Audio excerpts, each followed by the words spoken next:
This is Matt and Horky. We're going to be talking about Yakuza 7, 5, reminiscing about Team Fortress 2 versus the new experience of Overwatch, my problems trying to play Overwatch today. What does it mean to be free to play in a peasant class? We're going to watch a good and bad Obi Wan teaser trailer. And we're going to talk about something in Star Wars I just discovered now due to a comment in the YouTube comment section. And then also we will be recording a separate thing about The Expanse. Horky, how are you? Doing okay. Well, you're doing okay. Full of some delicious sushi. Are you feeling a carb crash from your sushi? Feeling something like kind of a. I can feel it energizing me, but at the same time, I'm kind of feeling like I'm gonna go over the edge of a waterfall. Oh, Have like that. Like as soon as we're done, I'm gonna fall back into my bed and just go to sleep or something. okay. Well, here's something that will maybe energize you or turn your stomach. Do you have the video queued up? I do in fact have that. Okay, so I'll say 3, 2, 1, play, and we'll watch this together, all right? That sounds good. 3, 2, 1, play. This is Master Obi Wan Kenobi. I regret to report that both our Jedi Order and the Republic have fallen. Soon, You will be a Jedi, I promise. the galaxy will be remade. This message is a warning and a reminder for any surviving Jedi. The Jedi will die.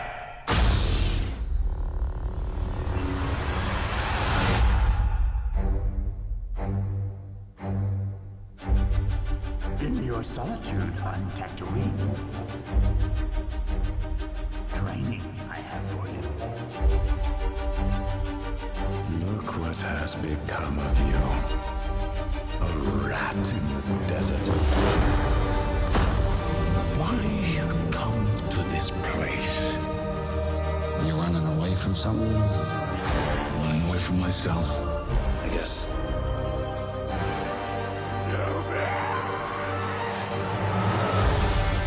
Revenge. I must have revenge. There's a thing that swallows you. It holds you together while it's tearing you apart, and it's terrifying. Everything is about to change.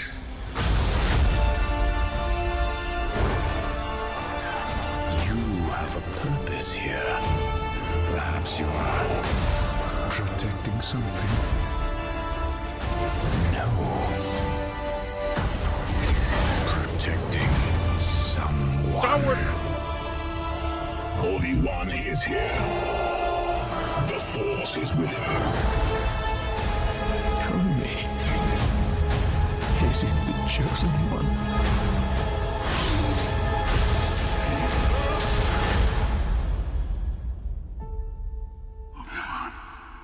He is the chosen one.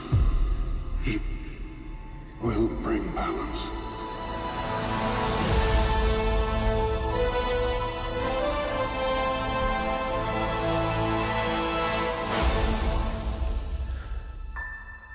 Okay, is yours over?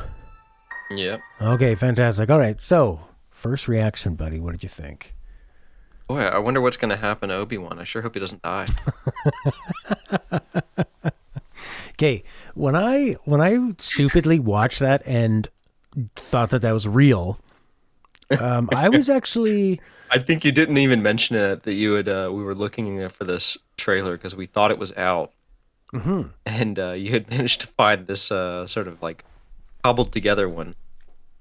It had a lot of views, and when I started watching it, I thought, oh, okay. I thought like, oh, they must have made this, before a lot of the production was done. I'm like, that's why you just only see close-ups of Ewan McGregor. I'm like, yeah, maybe it's like a COVID thing. Like they weren't able to do a lot of footage, and I'm like, man, they're reusing a lot of like all of the sequel trilogy trailer music, which is really good. I'm like, that's strange. They're reusing all that. And I thought they would have gone for more of a Mandalorian music thing. And then I was like, and they're also using like all of this footage from the movies, and it sounds terrible, like the audio stuff. And, yeah, the audio quality on some of those lines really bad. Yeah, too. like you can tell they're probably running it through something to like filter Muffled. out the music around it and stuff and the sound effects. And then I saw Darth Vader, and I'm like, man, he looks cheesy, and Darth Maul looks so cheesy. And then I'm like, oh, I see Luke at the end. And then but here's the thing. Star Wars has become so bad with the sequel trilogy, although The Mandalorian did a lot to bring it back, and then Boba Fett, like, ugh. So I thought, well, this is just what Star Wars is like now. Like, this is how Disney would promote it. So in terms of like the current state of Star Wars, I thought that was okay. As a teaser trailer, like a concept trailer, I guess would be the terminology for it. Pretty good job. Yeah. It had like all the hits. You like, especially you get the quieted music, and then the really heavy line they drop or whatever. Mm-hmm. Yeah, and it's like The Mandalorian was. I loved the first 2 seasons of The Mandalorian. I've watched 1 episode of the Book of Boba Fett, and I just really couldn't click with it. It just didn't really seem to have the same charm. The character's just not as interesting. Man, like those 2 seasons of The Mandalorian were so good. They like just kind of wiped the slate clean of the sequel trilogy, which had some good moments. I never saw either of those. So I can't remember. Was The Mandalorian, was that about Boba Fett, or was that about another soldier? It was about another guy, soldier. Yeah. He just happens to... Okay. I was just making sure. 'Cause I was thinking, like, if they had 2 both about Boba Fett, that would have been kind of... Well, Boba Fett appears in the Mandalorian, and he's sort of like a legendary figure, and then he actually has like a couple good moments, and then he sort of joins the team, but the more he's around, the less interesting he gets. And like they brought the guy in who played Jango Fett in the prequels. So he's just playing like an old version of Boba, of his son. And he's not the most charismatic guy. He's like kind of he definitely is like a tough son of a bitch kind of thing, but he delivers exactly what they're asking for. A soldier that should have no personality. Yeah, that's like deadened and hardened, and I mean, but Boba Fett really like barely spoke in the movies. Yeah, he just falls in a pit and presumably was died, but I think he escapes in the extended universe or something. He does, yeah. In the Star Wars book, the Tales from the Mos Eisley Cantina, it's a bunch of short stories. There's one in there where he's slowly being digested, but he manages to, he like uses a rocket launcher or something, and he keeps shooting his way out and like breaking his shoulder. And I mean, books are so fun because they're like, books and comic books, they're so much more visceral than usually what you get in movies. I feel like movies now are getting a little more brutal and violent as they realize they can make money with that. But well, you can get in the characters' heads too, that you can't really do in the movie without having some kind of like really crappy like whispery head voice kind of thing that's supposed to represent their cognition. Oh yeah, like David Lynch's Dune. Oh yeah, they're using the weirding. Yeah, that's the pinnacle right there, right? That was it was a bold choice in the original Dune, and it's like once you stick with it, that's what you got. You have to use that. So, anyways, that's the Obi Wan trailer and the new series. A lot of member berries kind of stuff, you know. Mm-hmm. Remember Darth Maul? That was the coolest thing about. AT-ATs? Yeah. That was the coolest thing about The Mandalorian, is that it felt like it was in Star Wars, but there was hardly any member berries until the very end, and the climax of it does kind of take away. In case we're gonna watch it, I won't tell you, but the climax does sort of the 2 seasons does kind of take away from everything it's built up. But I mean, The Mandalorian just was like, the coolest thing about Star Wars was that it was original and new, and you would go to new places and you'd be like, what's this? Ooh, a sand planet. Ooh, bounty hunters. Ooh, an empire. And that's what the sequels don't get, is that they just keep trying to recreate the exact same thing rather than recreate something new. And The Mandalorian does constantly come up with new ideas. It's something in general that I was kind of thinking about lately. I don't remember what inspired it, but it was like thinking about my stance on prequels in general. Okay. And now any attempt to like go into prequels, it just like immediately don't have any investment into it because like I already know it's bookended by like other movies that have come out possibly. Yeah. Or at least on one hand it's bookended. So like you at least have some expectations set already, some knowledge that you aren't supposed to have, and the stakes just don't end up impacting me nearly as much. No, that's a really good point. Is that it's. Did you watch Rogue One? Yeah, Rogue One was one that really stuck out for me with that. I was not a fan of Rogue One. I know a lot of people were, and I had a lot of friends who were. I remember watching them. At the very end of it, everybody's like clapping, and I was just looking around like, am I on crazy pills? I literally like scanned the audience to look and see. I was like, what the hell is happening? I must be. What is wrong with me? Rogue One is so divisive because it's kind of like with video games, because this is a video game podcast. With video games, like I'm a big gameplay guy, and if the story sucks but the gameplay's amazing, it's fine. And there's a lot of people that the gameplay can suck and the story can be to them amazing, and that's enough. And I find like with Rogue One, similar to Kingdom Hearts sit on that line. What's that? Bruno, where does Kingdom Hearts sit on that? Kingdom Hearts would be, I don't know. To me, I can't call that a story. It's a collection of words. But I find, like, when the Force Awakens came out, I think a lot of Star Wars fans were so like burned by the prequels and the excitement that we're like, all right, okay, let's see. And then even though it was nothing special, it was like, this is what we wanted. Where it was like, okay, you actually gave us a Star Wars experience. Now we're eased in and we're ready to try something new.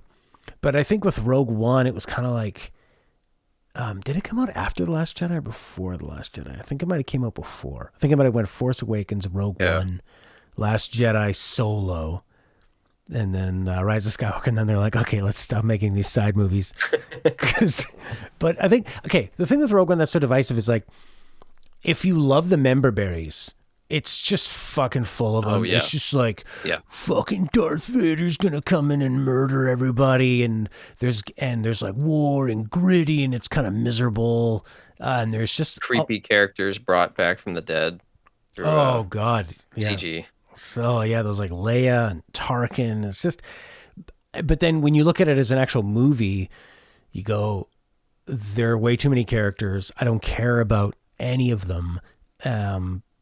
They like focus on the whole plot too. Like the plot, you already know what basically is going to happen. Yeah, so they have their idea was, well, let's just kill everybody. Because that's the opposite of what's the problem with the prequel? We know that we know what's going to happen. Well, you didn't see everybody dying, did you? So you're saying their whole claim to sell this movie is just subverting expectations. Yeah. Oh yeah, totally. And it's just, I don't know. I mean, I'm with Rogue One, I'm really of two minds where, as a movie, I thought it was pretty bad, but as like a Star Wars-y kind of war thing, I did get into it. I really didn't like the first half, and then I kind of liked when they were having the battle, and I actually got emotionally manipulated by the two Asian guys, where one of them dies. Like I cannot believe that I was getting emotional as it was happening, because it's like watching, I don't know, like putting on a kitten video and knowing you're gonna think it's cute. But I want to know, what does somebody who's never seen any of the other Star Wars movies, like what would they think if that was the only movie they saw? Yeah, that's really interesting, because I was thinking about that with some of the stuff in The Mandalorian, where if you had only ever saw it, the stuff that they toss in, you go, okay, this only works if you are a lifelong fan of Star Wars. And really, I want to see. And dude, even if you were like, because Star Wars is so long ago, there's people that only grew up with the prequels. So that is their member berries. Jar Jar Binks is their member berries. I'll be honest, I didn't mind the prequels that much when they came out, and I think part of that was just because we weren't in the modern era of like expecting these sort of things to come back so much. Like we legitimately was like, oh, Star Wars is done. That's not coming back yet. And then Exactly. you get the 3 movies come back out, and you're like, oh, this is actually pretty exciting. And then they were able to generate a lot of hype relative to the time. Well, of Like course. I just remember like, all those the Pepsi. There's like cans of Pepsi with like Sebulba on it, and like all this stuff at like Taco Bell or whatever. I don't know. Those are the weirdly that's the stuff that sticks out in my head. Well, because A that big was your plastic social media Taco back Bell then. cup Was you watching with Jar Jar Binks on it. Yeah. Man, that used to be like, because now you just see stuff on whatever social media you subscribe to, but back then it was commercials aimed at kids, and it was fast food, and it was and lots of collectibles. So now I want to see. I would love to be able to figure out like the sort of mathematically, but to like calculate the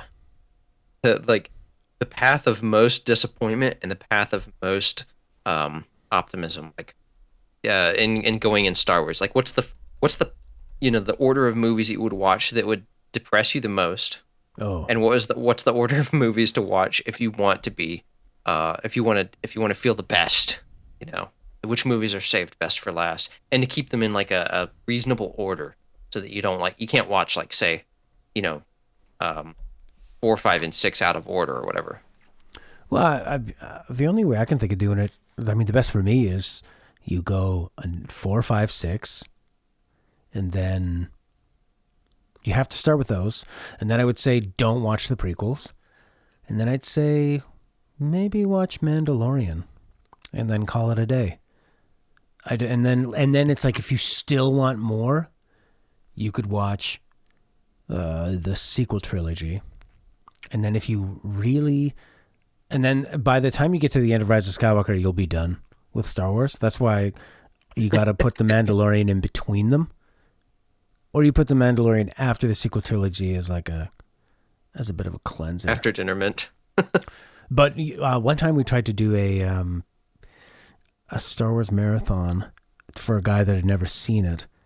And I lost the vote, but for some reason we all voted to watch them like 1, 2, 3, 4, 5, 6. And then like halfway through 2, the guy who had never seen them gets up, he's like, I hate this. This is not for me. And he probably will never watch Star Wars again because he thinks it's that. Yeah.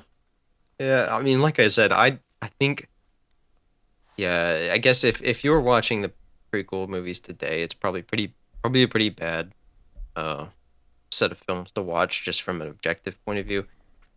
The hype and everything surrounding it really kind of saved it for me.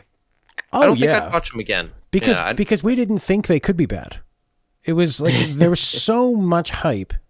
It was unheard of. I mean, because back then they would every like 20 or 30 years they would make another King Kong, but it was there was so much space between them that every time you would watch like King Kong for the first time or whatever movie they remade, it was almost as if they were like the original never existed. Whereas Star Wars we'd never seen that before. That's something so, I guess because Star Wars was kind of the start of this pop culture like phenomenon, this like blockbuster movie, late 70s. Because like before that, movies were really serious and weren't worried about being like franchises or anything. Yeah, So I remember waiting outside the line for episode 3. And, like the line from the theater just stretching all the way out, like into the parking lot, just other people waiting and everything. And everybody thinking like, this is going to be the good one. This will be the good one. It's the last one. And you're thinking like, there's no more Star Wars after this. It'll be darker. He's going to be Darth Vader. He's going to murder some children. It's going to be great. One thing the thing is though, we got some of the best memes from those movies though. Well, doesn't it feel like the people that grew up with the internet and these like bad movies, they've survived by just memeing everything, like Shrek memes, Star Wars memes, and they managed to kind of like make their own fun. It's just sort of like the make your own fun generation. Minecraft, memeing the hell out of Anakin and Obi Wan. Yeah, like I mean, like I think one of my favorite ones is just anytime somebody does something with like the younglings. A Yes. scene where Anakin strolls into like the Jedi kindergarten. Yeah. That's really good. Yeah, that was good. Man, you know what pissed me off so much about? I didn't think that we were only going to talk about this, but there's just so much to get through. What infuriates me about the prequels is that all the Jedis wear the same robes that Obi-Wan wore on Tatooine, even though he wears the robes because he's living on a desert planet. He's in a desert, and he's hiding his identity. And they go, yeah, he had robes, so he's gonna wear. They're all gonna wear robes. I'm like, what? Wool robes, and they're sitting around. They look so fucking ridiculous. I mean, I guess it kind of makes sense when you look at it from the angle of like they are. I mean, and it's just pretty reductionist. I think it's like they're monks. Yeah, monks wear robes. Jedi should wear robes too. Because like effectively that's what they are. There's like, and this kind of ties into some stuff I was reading recently where I was looking at some stuff. I was talking about like. I think it was related to that new, what was the Old Republic MMO that they have like a big update for, and there was like a cool thing with some cinematic that was pretty neat. And they talk about like how the Jedi were very oppressive to like their own people and all. Like, and they're like, you can't have emotions, you can't have love or whatever, like all this stuff, and like.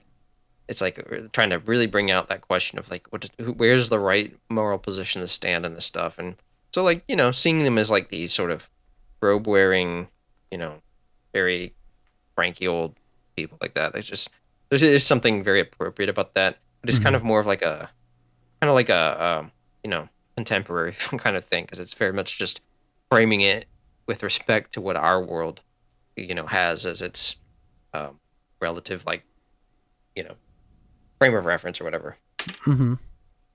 Yeah, that is something interesting that they could have gone into more, and like I think what Rian Johnson was going to do with The Last Jedi of Luke thinking. I mean, everything Luke's had with the Jedi has been pretty bad. I mean, it ended up like fucking up his father. He watched Obi-Wan die, and then he tries to train Kylo Ren, and then he screws that up. So for him, like, and also like the Jedi sort of screwing everything up with Anakin as well. Like, I think there was so much more they could have got into, but they just abandoned it so quickly and they got scared and they went back to J.J. Abrams, and he's not going to talk about any of that kind of stuff, right? He's just like, he's not worried about morality or philosophy. It's just like stuff goes fast and lens flare. They had plenty of opportunities with these new characters too. Like, they have relationships people like Poe, Rey, and Rey and Kylo. Rey and Kylo, and like just to be able to explore how these sort of more untouched peoples could, like what they learn from these older. It's very much of like a generational divide kind of theme going. Mm-hmm. That would have been really easy to write in. And totally abandoned. Here's another thing that I've never considered in my life until I saw it on a comment. This one person very cleverly wrote that it's always bothered me that Luke's last name, even though he's hiding, his last name is still Skywalker, and he hides on a profile Tatooine, which is Anakin's home planet. And I think they live in like Anakin's dead mom's house. Like her property went to Uncle Owen, and I thought, well, that is, that makes sense because originally, George Lucas, it was going to always be like Anakin Skywalker was not Darth Vader. He was actually going to be Luke's father, and then he had the stroke of genius to, I'll just make Darth Anakin. But then that makes the whole being named Skywalker thing stupid. The only thing that could explain that is perhaps in this galaxy far, far away, maybe Skywalker is as common of a name as Smith. Maybe. I don't know. I think that's really putting a lot more faith into George Lucas than I'm willing to give. I can't believe I hadn't noticed that until somebody had to bring it up. He's hiding. Yeah. Oh, yeah. I mean, Obi-Wan did a fair job, right? I mean, he was out on Yeah. the rocks at least. You had to He's cross. You had to cross like these. What the heck even were the the sand Jungland people? Like, wastes. what the heck were the sand people anyway? Like, they didn't really explain much about that, you know? Like, I'm just thinking about them, and it's like you only see these like it's like, are they aliens? Do they have masks? They are clearly technologically capable to some degree. Yeah. Well, I mean, Yeah, I don't know. That's just un- tangent. I just a lot of times when I think about some of unfortunately, these, we know what they are. They're George Lucas is like very it's something you could never do now. You could never Yeah. ever. Wow, yeah, and then there's going to be these people. They're the sand people, and oh my god, would they? and they have a would real they put these guttural in the new movie? language. Would they put these in the new movie? I mean, they kind of have to, right? Which new movie? No, I mean the Obi-Wan movie. Like if they actually are going to situate it on Tatooine, Oh, right? oh yeah. I mean, unless they well, don't, There's would they bring them in? Oh, because they had a ton of sand people stuff in Mandalorian, but what they did was they framed them more as like Oh, more intelligent, not Yeah. like these just savages. yeah, they're not savages who have like a guttural language, and wear like turbans and wraps around themselves. No, like they have it's like they don't understand them, but they have their own kind of code and honor. Okay, so they make them a little bit more than two-dimensional. Oh yeah, 2.5 yeah, D, yeah, maybe. yeah, definitely. Oh my God, Star Wars, Star Wars, Star Wars, Star Wars. I put on this Old Republic cinematic trailer. It is still going. 6.5 minutes long. I'll admit it looked kind of interesting, but at first I totally forgotten what the Old Republic was, even because like I never really got into much of the Star Wars games. So when I saw it, I was thinking of like Knights of the Old Republic. I was thinking like, what is this? Is this like some other game like that they're gonna be pumping out? Like it looks pretty interesting. Yeah, I feel And that then I too. saw it was like the MMO, and I was like, oh. Well, there's also there was the Star Wars Galaxies. That was the original MMO before that. Yeah. I remember. Oh man, I remember when that came out. 'Cause I remember the mystery over like the Jedi class. How do you become a Jedi? You know, because originally like a lot of the jobs they would let you do were just some pretty basic things. Like, you'd be like someone who wields like a blaster or whatever, or you get like a stick. But yeah, and then there was like this mystery as to how do you get to become a Jedi in the game, and that did have some mystique to me that I thought that was really cool, at least in theory.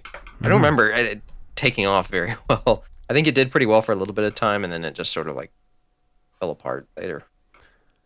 Yeah, I think it's like many MMOs. They need a bit of time. They need to figure themselves out. But I do really appreciate that how like the Final Fantasy 14, and then probably even the Old Republic, and even like Elder Scrolls Online, they end up. It's like you give them a chance, and they can kind of hit. I like that it's not kind of a one and done and it's over. Yeah. Yeah, they tried that. I mean, they keep having to they have to put out new content. Just there's no other way to justify it if they're, especially if it's sold as DLC packs, Because if it's a free game, you have to either sell it out through microtransactions. But if it's a paid game, they're always putting out content, I guess, to justify the price. Yeah. I mean, there's like different monetization strategies they can pursue, but it can be interesting to see all that stuff coming out. Speaking of free to play, let's talk about this game you've been following. Palia. So, yeah. Palia.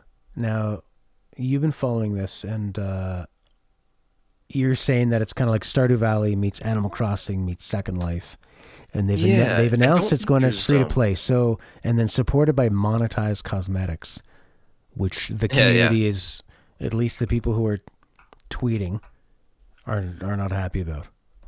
Yeah, their Discord server. I was on there. I actually ended up leaving it because I was just like, I'm kind of lost interest in this for now. Especially considering I think it's like, 2 or 3 years out even. Oh, I don't okay. even know. I mean, now that they've announced it's free to play, I have a feeling it's going to be one of those games where they just kind of drip feed you stuff. Like they ease into releasing it as a thing, and then like, yeah, kind of like how something like Halo Infinite did, where they released the beta, but the beta is really just the launch, right? That's the real game. Yeah. I think it's going to be something like that. I was really interested in the game because it looked it had like this very Ghibli-esque, Studio Ghibli-esque appearance to me. Kind of Japanese. And I don't think there's any combat, but I was thinking, okay, this would be cool if you can find a way to make kind of more of a social game that's comfortable to be in, and you kind of just like chill out and relax and everything. Just like that looked really appealing to me, especially if there's good exploration. That'll draw me in anytime. Mm-hmm. So yeah, I've been following it for a while, and then I saw that they put out an announcement on Discord saying the game was going to be free to play, and immediately like there was a huge storm of negativity about that, and and I'm kind of the same mindset too, because I tend to think that there's probably a broad swath of people who are not even willing to pay a single dollar for a game, and like I mean, I'd rather not. That's probably the group of people I don't really want to play with. If that's like the bar of entry or the bar that they're going to set. Mm-hmm. Yeah. But their justification is like they want to pull in wider audiences, so they want everyone to be able to play, and I can understand that. For me, it's now that they've said that, it's like, okay, I want to see how it turns out. Then like I'm not going to be as hyped about it. If it proves itself later, like when it actually releases, to look like it's actually going to be pretty good, yeah, maybe I'll be interested. But yeah, that kind of changed my mind, at least how I was approaching it.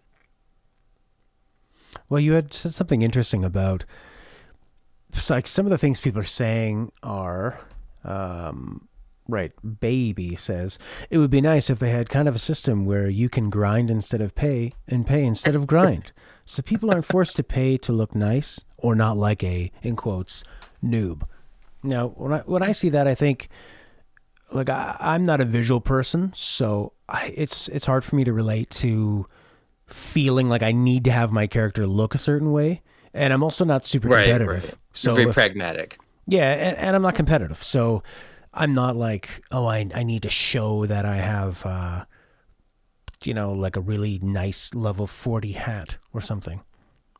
So, but I also really don't like free-to-play games because, I mean, my whole life I've paid for games, and it's been a pretty good experience for the most part, and the ones that are free, I don't like the feeling of being advertised to or manipulated in some way, and I feel like if you pay if you pay for a game, the developer, they have to do everything in their power, or the onus is on them to make you feel like what you paid for is worth it. And when something is free, it's the total opposite. It's like they need to make you think these other things are so worth getting, and they need to make it feel like buying this will be worth it to save your time. It's free quotation marks, Yeah, nothing's free. The classic phrase, there's no such thing as a free lunch. Oh, absolutely. It's so, I don't know. I mean, it would be nice if they had a kind of system where you can grind instead of pay and pay instead of grind. Yeah, my immediate thought of that is like, this is like, they're basically saying, why don't we have some sort of like peasant class of people? I mean, like, maybe we can have people slaving away to earn their stuff, while the 1% can just buy it and immediately have it and enjoy it. I mean, that's it. The first thing I thought of when that happened, I thought, doesn't make any sense. Like, why is somebody begging? I mean, unless this person happens to be of the 1%, side, where they're like, well, I can just throw money at this and no problem.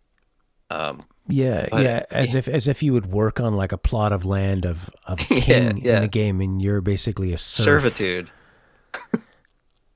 And also, like, I understand that there's people who they gravitate towards I never games. even thought about that being integrated into the game, by the way.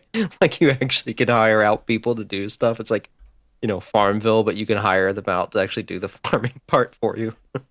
That'd be actually kind of cool. I mean, to some extent, it's like, that's actually a pretty cool role play kind of game. Is Eve like that, I wonder? Because it has an economy, right? Maybe. I mean, everything is player generated, so I mean, all work is done by real people. I don't know that you can like, I don't know that people are like kind of corralled into this situation where they're trapped into like involuntary servitude, Mm-hmm. where they're basically, it's like, well, gosh, I mean, I have this huge debt out to this group, and they'll shoot my ship down if I don't work in the paper plate factory. Right. Yeah, it's I guess I find it strange for people to say, "Oh, I really wish we could grind instead of pay," and Yeah, because I mean, to me, grinding is the worst part. Like anytime you're grinding or backtracking, it's not the ideal. That's not what I want out of a game. But I do get that there are people who are really attracted to the grind, and like on paper, it doesn't sound like something you would ever want to do. Just like, oh, you do this tedious task and make the numbers go up. But I get that some people love games like that. And So and this kind of game would lend itself to it. Like in Stardew Valley, yeah. I don't know why, but Stardew Valley to me never seems like I'm just kind of grinding away. I guess because everything is always progressing in a meaningful way. I feel like at the risk of sounding like kind of an ignorant jackass or just a very Too late. I feel like people don't notice it because I just don't think they maintain like that awareness of what's happening. It's like they're not really thinking in the moment. They are willing to let their minds get trapped into that cycle of, getting the next dopamine. Mm-hmm. And it's like if that willingness happens, and it just keeps propagating itself. So, and it's like I'm not saying like people who are weak-minded or whatever.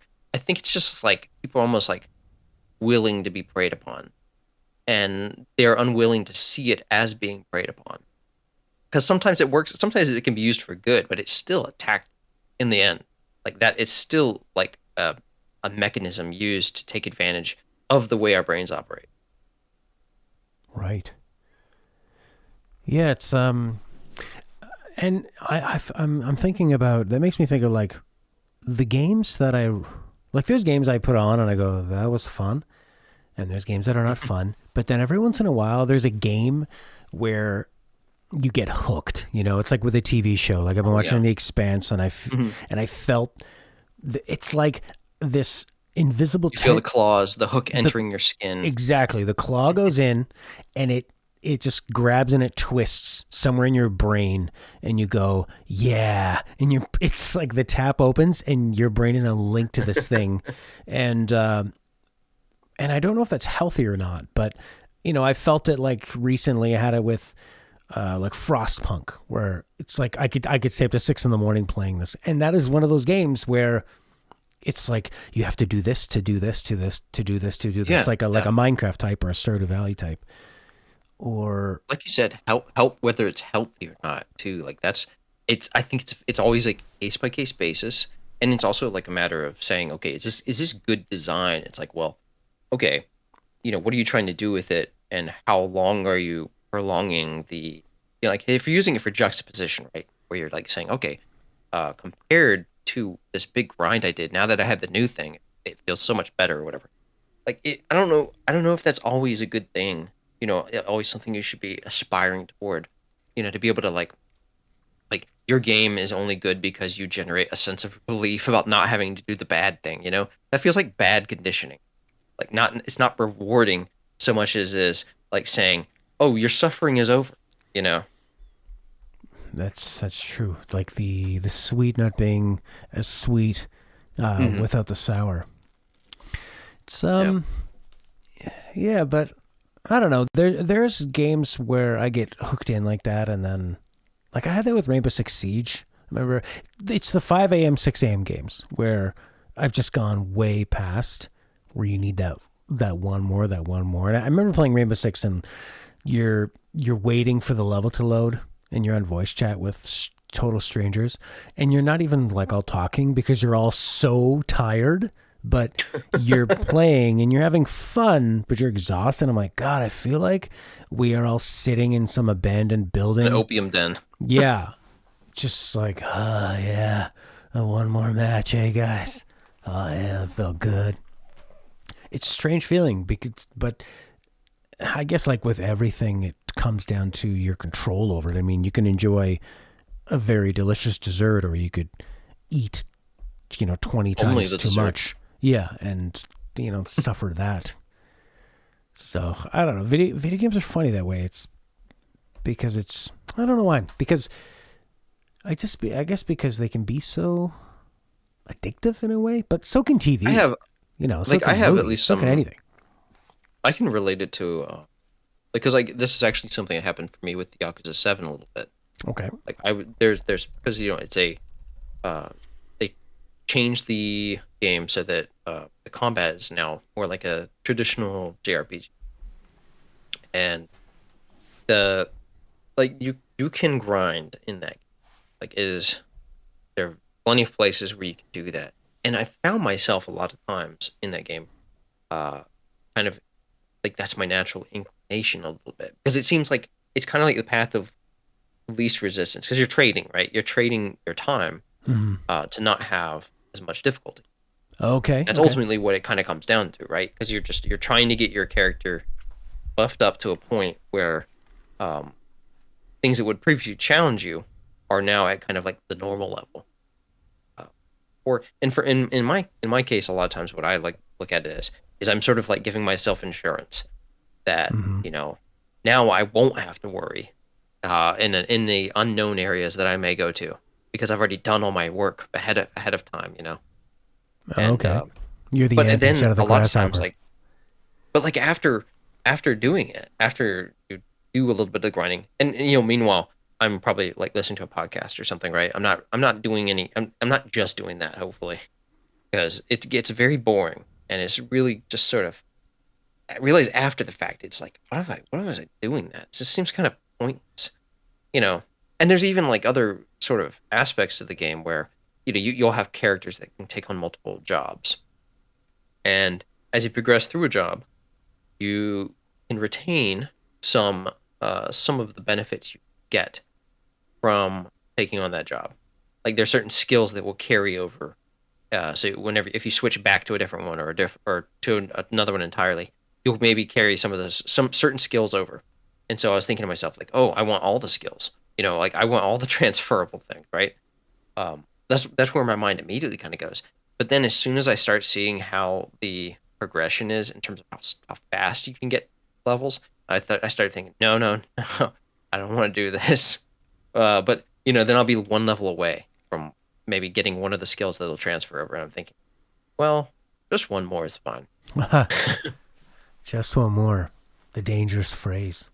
And it's just like it's just weird to think about how I'm like willing to like not have fun in a game to theoretically have more fun later. But I'm sort of shooting myself in the foot, because it's like, if I trivialize the later fights, how is that going to be any fun? There's this weird like self-destructivist sort of mindset that happens, and it's like I find myself having to like constantly remind myself, be like, hey, you're not, don't do too much, just go for the main story or something, Mm-hmm. Well, that's always been the thing with RPGs, is that most games other than RPGs back then, before all games have kind of become RPGs, is you had to follow the path that the game developer set out for you, where you can, if you're playing Mario or like the original Zelda, well, I guess the original Zelda you could go around, but like if you're playing Mario, you're only going to be as powerful, other than having a lot of lives, so that you can try, but you can't make the experience any easier, other than giving yourself more attempts. Whereas, and they had and you can extend your life by, I think they have like the certain tunics and stuff. Right. Taking less damage, whatever. Yeah, but with RPGs, the ability that if you wanted to sit outside of a town and grind things, you could get your levels up to 99. You could get 99 of everything. And like Lilia, I follow that guy, Nick Smith, on Facebook, and just kind of keep up with what he was doing. If people don't know, he was really big in the early internet, because he was one of the first people to make gameplay videos, and he made them about weird games like Bubsy 3D. And he was just obsessed with how high he could jump, and like he's all about numbers. It sounds so funny. It's like, oh, look how high I can jump. Like that's the whole video. It's just like, just look at how high I can jump, guys. Yeah, and because he quantifies everything. So He's like, Oh, yeah, I'm yeah. jumping like 8,420 units or something. That's so for him when he plays RPGs and he posts his stuff on Facebook. It's just like I got to the highest level possible. It has nothing to do with I had fun or I like the story. It's just I played Dragon Quest 2 and I got to level 99, and this is a good place to get these items. And I guess that's the interesting thing with video games is that when somebody watches a TV show, you're kind of all getting the same thing out of it. Like there's a desire, like if you go see a... Possibly. There's some, somebody's might, if you had different life experiences, you might interpret it differently. That's true. There's possibilities. That's true. Like as you're older or younger, like you might empathize with different... active versus passive. Characters. Or if you go to like a comedy show, I mean, the goal is to laugh. And and I feel like with video games, it can be, well, what do you... Come on, Jim, I know we can do it. We're going to do it today. We're going to laugh. This'll be the day. It's been 5 years. It makes me think of those people that get stuck hiccuping for 8 years and they can't stop. So every day they probably wonder, oh my God, is this the day? But it's interesting with games where you can have some people want to explore, some people want to be challenged, some people want to relax and decorate a house, some people want to watch numbers go up, some people want to be super competitive online. And it's interesting to get that out of the same game. It's just weird the way people like... It's just weird though the way they try to like cram stuff together. Like it's like if you want that experience, like okay, you could provide it in a way that's not dressed up that look like something else either. And also to speak toward just the comment about RPGs, like I don't think RPGs are inherently tied to numbers in the first place because it's a role playing game. It's literally you playing as something you are not. And, right. So like I mean really every game at that point is a role playing game, right? Because you're playing the role of some other character, unless it's something where you're, even if you're creating your own character and you're creating a sort of in your own image, it's still not you, right?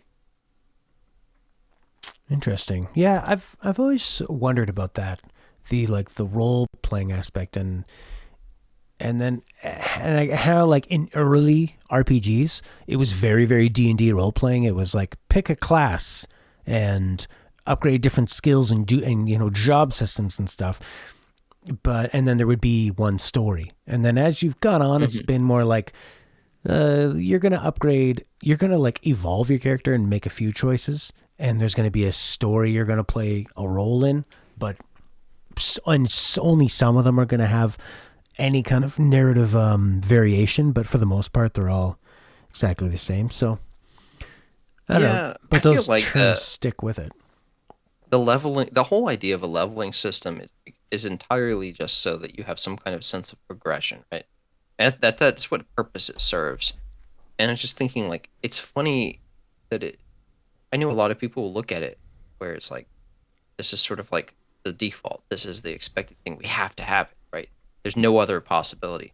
But to me, it just seems like such a rudimentary, basic idea of this idea of like, oh, well, we'll keep track of it with a number, kind of like an age almost. Mm-hmm. And we'll have these attributes that don't impact.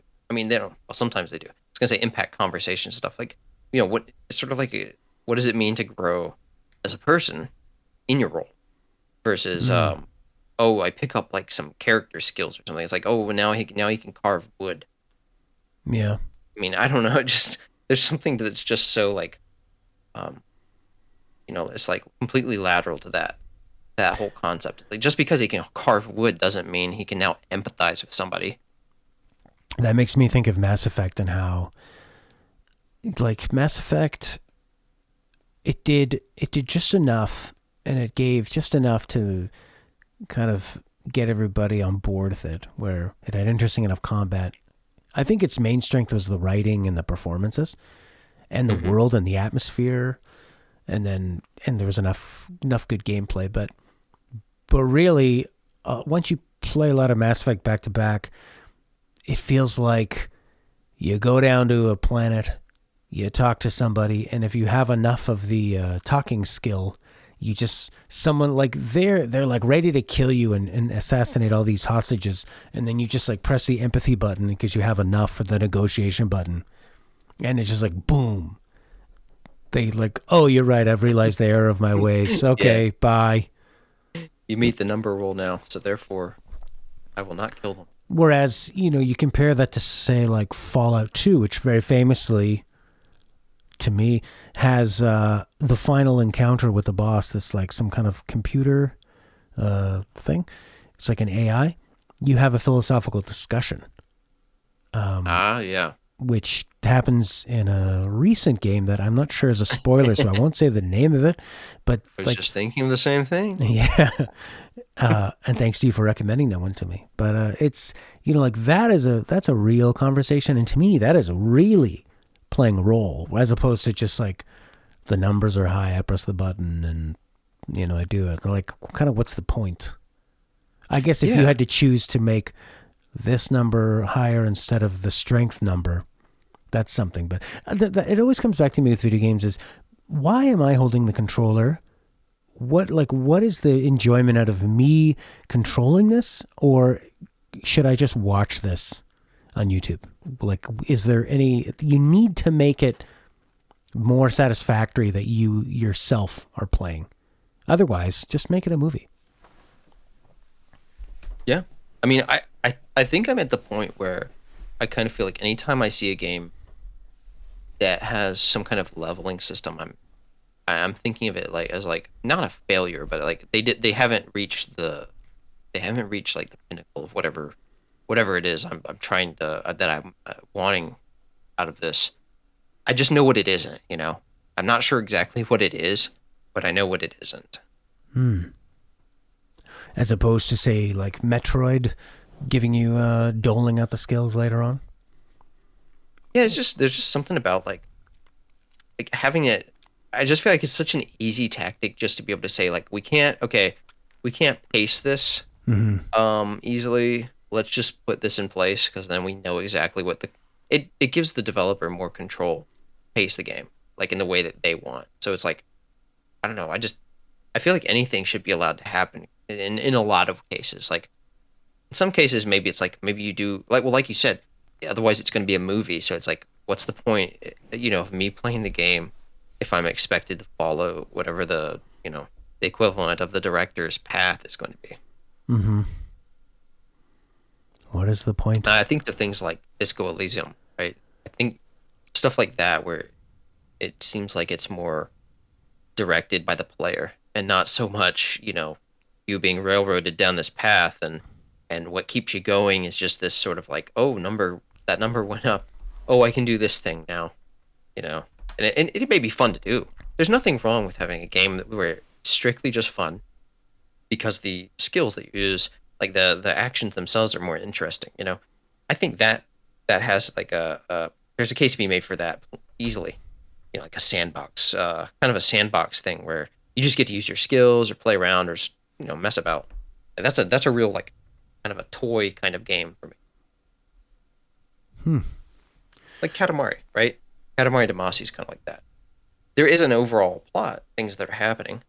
You don't gain levels, and the core gameplay is really fun. You're just rolling around, picking things up, and it's somehow just extremely satisfying. But the gameplay itself is leveling up. Because in Katamari, you're constantly... within each level, I guess, sure. Yeah, well, you're getting growing bigger. larger. It's more like a Tetris kind of thing, right? Where it's like you see the number, you're getting a score. So there's a challenge to it. Mm-hmm. And you're still sort of role playing. It's like you're playing as the little prince, trying to fix what your dad screwed up. Yeah, it's I'm trying to think of like the games that really click with me the most. When I think of, and like how does leveling and progression have to do with that? Like when I think of, say, Final Fantasy, any Final Fantasy, the only one I really care about leveling up or it doesn't seem like a burden was Final Fantasy X, because you had a limited amount of things you could do, and it really did shape how they would perform, whether they were going to have white magic, black magic. It was like making your character, basically. Yeah, and that felt really meaningful, whereas in Final Fantasy VII, it was more like collect materia. I guess you're leveling up the amount of materia you have, and then you're able to do kind of a job system that way. Final Fantasy IX, it was it was the worst. You had to put on all this different equipment so that you would level things up, and it just felt like so much work. Then I think of, say, like XCOM, where you level up, but the leveling up is kind of like a badge of honor because you're used to your players dying. So it just shows like, well, they survived a couple of missions. It's attachment. It's attachment and sort of like this veteran sort of, it's trying to make sort of give some certain ones a favored like veteran status. So it makes you carries weight to have them.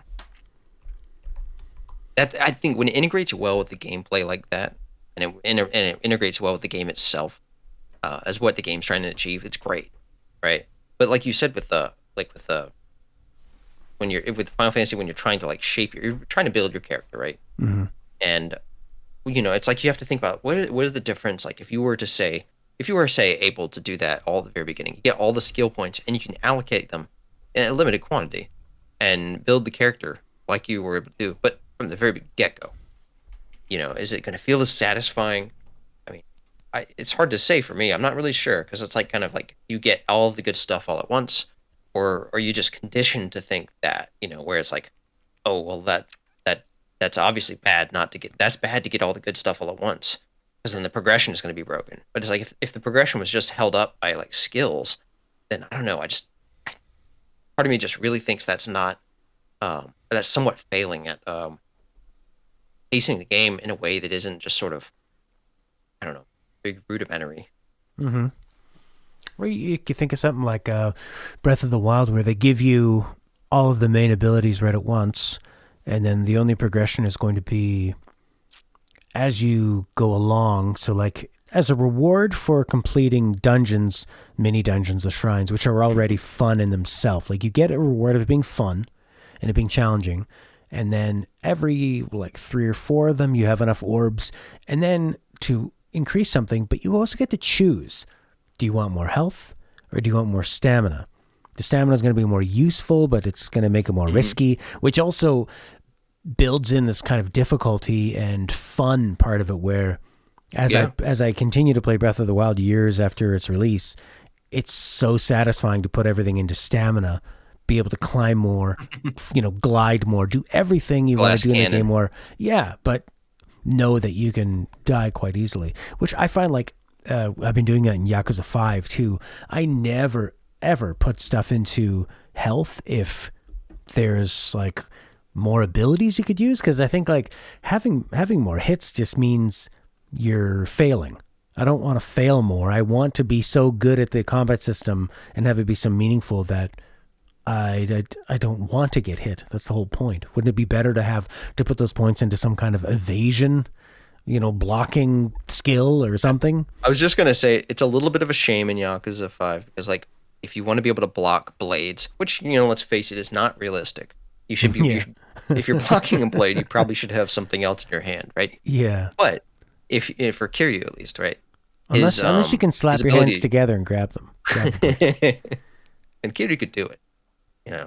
But if you get a certain number of upgrades into the body section of like skills or whatever, that's gonna pump stuff into your health, but at some point you also gain the ability to block blades. I think there's one of them. There's something in there. They hide some stuff behind that, and it's like, wow, that I'd kind of like to be able to have that without having and they fix it in the other games, later games. They don't block. They separate it out better so that you can, like in 6 specifically, it's like you can focus strictly on stats, or you can invest in skills. Mm-hmm.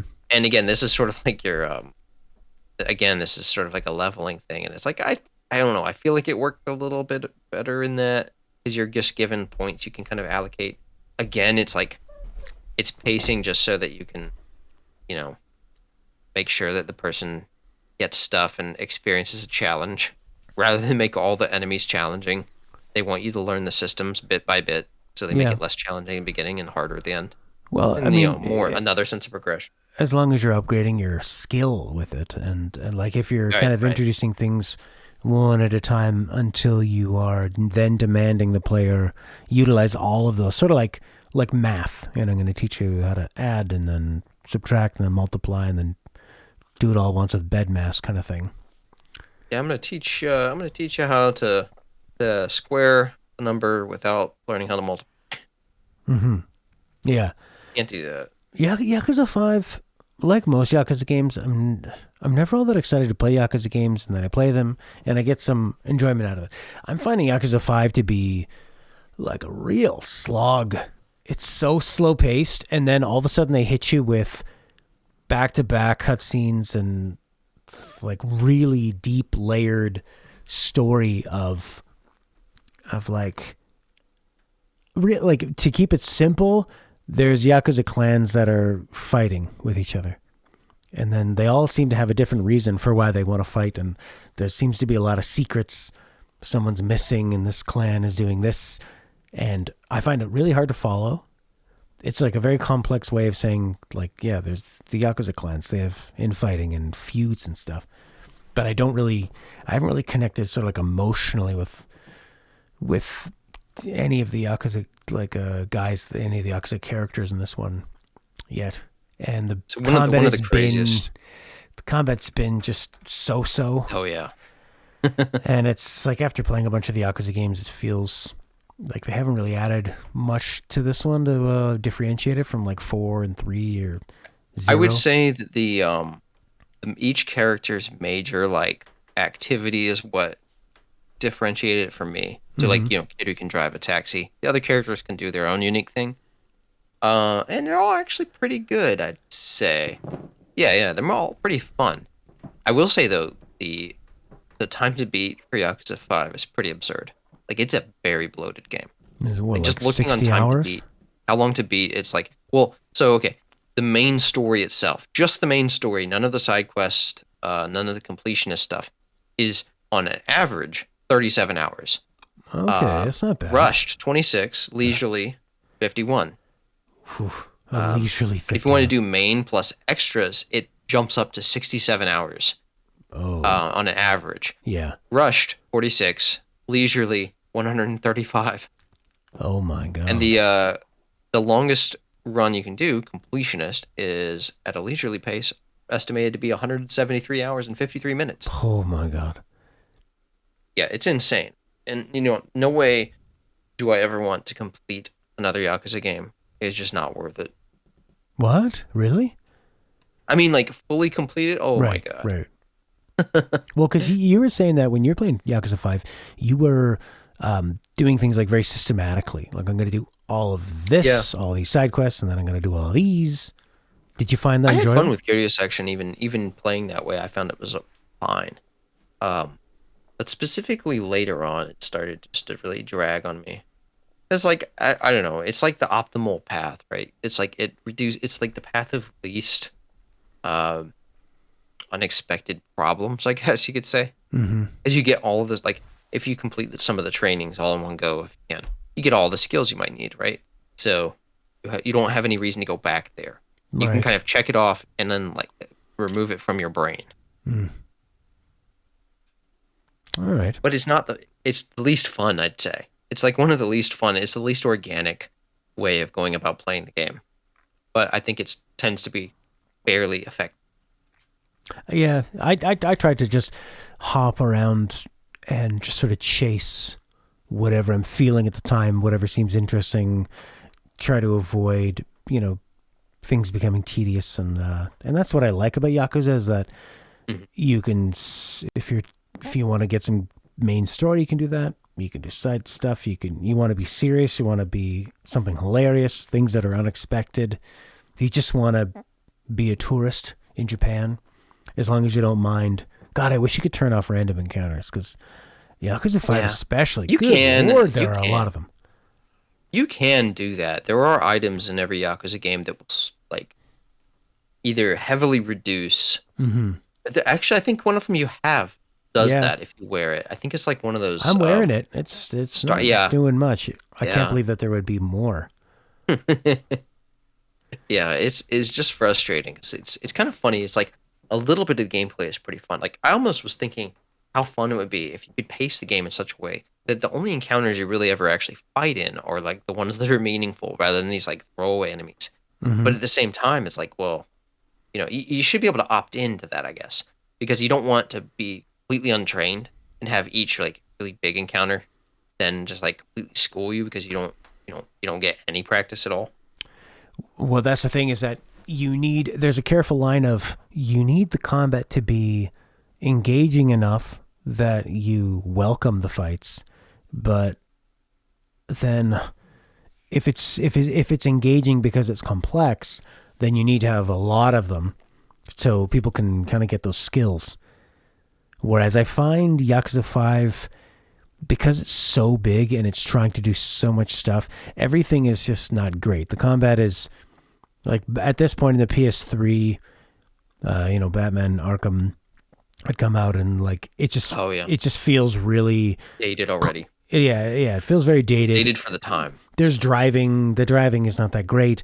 Every minigame, like everything the game does, is... I like the driving personally. I'll say I enjoyed those sections. I actually thought that was a lot of fun. But me too. Like even how boring the taxi driving could be, I really did enjoy the multitasking of it and how you had to be really careful. It was kind of like a hilarious opposite of Grand Theft Auto. But I think I would say overall, like I think the word that would really, or the way that would really put it on this is like, I find the whole game is engaging when there's novelty involved. Okay. Like basically you get some novelty from like something new, but as soon as you start repeating it in number of times or whatever, right, it completely loses its flair. Okay, and I guess that's with the different characters, you try to introduce that new novelty and get rid of the novelty of the last one. I guess I should find out, like, should I be getting all my fun with the taxi missions during this Kiryu beginning? Like, am I done with taxi missions after that? It's a very segmented game. Will they ever come back? It's very much of like, you play Kiryu's part, you are done with Kiryu until the very end of the game. You play next character's part, and then you are done with him until the very end of the game. And then that's it. So it's like you don't really get to like just can't freely switch until way, way later in the end. It's so strange because Yakuza is all about the freedom, to do sub stories and to go sing karaoke anytime you want, and it seems so strange to like lock you off like that. I found also the ending to the game is very weird. It's sort of like it's the most like bland Yakuza ending in the series, I want to say. It's because like you can imagine it just culminates in some fights, right? Some face-offs against enemies, right? And the way they do it just feels so like anticlimactic and kind of just like, why? Okay, just beat them, get them done. And like I was also really strong with my characters at that point. Yeah. It's like at that point, it's like you have enough. There's no thrill to it because there's no chance of you losing. I think I got a bunch of weapons that I managed to grind. Some of the really stronger stuff you can craft with the crafting guy, Kamiyama. And so it trivialized a lot of the stuff at the end because you could just like take out a boss in like a few hits or whatever. Oh God, really? Aside from the QuickTime events that they force upon you, like you could get them below the value where they're supposed to do a QuickTime event, and it's like not letting you do any more damage because they're like, oh, and we got to fire off the QuickTime event, press the button sequence involved. Right. Now you can kill him. Oh my God. A lot of the games are like that though. You can really over-level your character. The difficulty's not very balanced. It's like what they allow you to become versus what the challenge stays pretty flat. It just doesn't turn out so well for them, I guess. All right. Well, they have some strong characters though, by the way. Like the fourth character in the game, very strong story. Like they're very compartmentalized. So a lot of that compartmentalized stories can be so different. It feels like you're playing 4 different games that collide at the very end in a very clunky way. In a very clunky way, we shall end this episode. Thanks to everybody who watched it. There will be another episode of us talking about The Expanse. Thank you, Horky. No problem.